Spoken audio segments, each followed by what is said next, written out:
What is up, guys? It's Chris with Everydaychris, and welcome back to another episode of Quick Tips with Chris.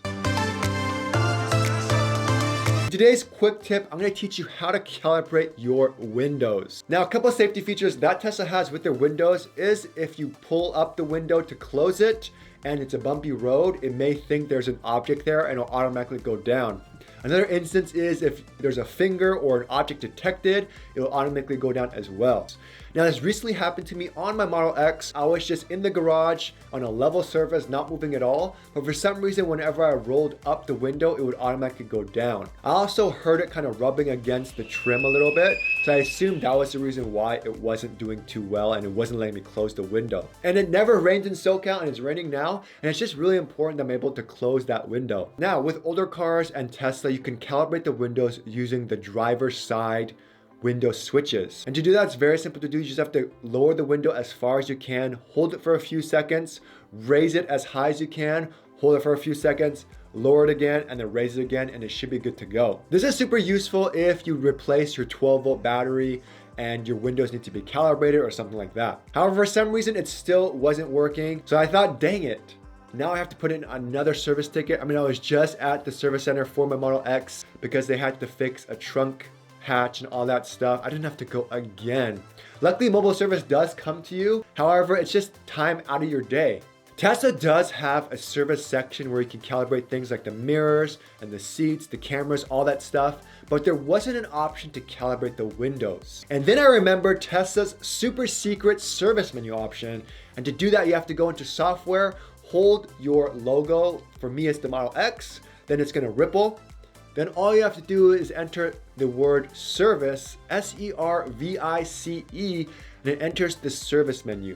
Now, again, you shouldn't do this when you're driving. It's best to do it at home, in a parking lot, in a safe area. Once you do that, you can see all your sensors, all your settings like your GPS antenna. You can test your high voltage battery health to see how it's doing. And another option is a window calibration. And this was so clutch. The beauty with this special service menu is that it actually turns off the pinch sensors to calibrate the windows.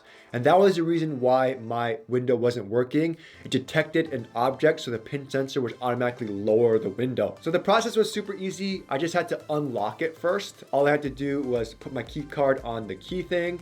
Then I had to hold the right arrow and put my foot on the brake, and that was it. Made sure my doors were closed, and it did everything on its own. And it did work, which is amazing. However, I'm not sure if because my car was dirty or because of the rain and all that dirt. Whenever the window would go up or down, you could really hear it rubbing against the trim, and it would just make a horrible squeaking sound. I'm gonna go ahead and try 303 Aerospace Protectant, protects the rubber seals. Highly recommended if you have seals, rubber seals on your doors, which everyone does, especially if you have the Falcon wing doors, because the seals are so thin. You always wanna do this maybe every month or so. I'm gonna try spraying it along here as well as on the inside, just to provide some lubrication.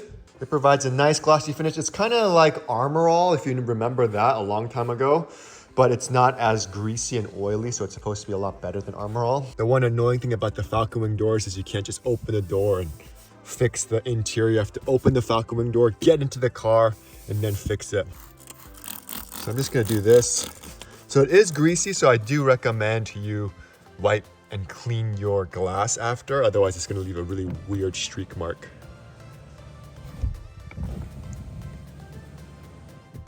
That's better, just to provide some lubrication in there.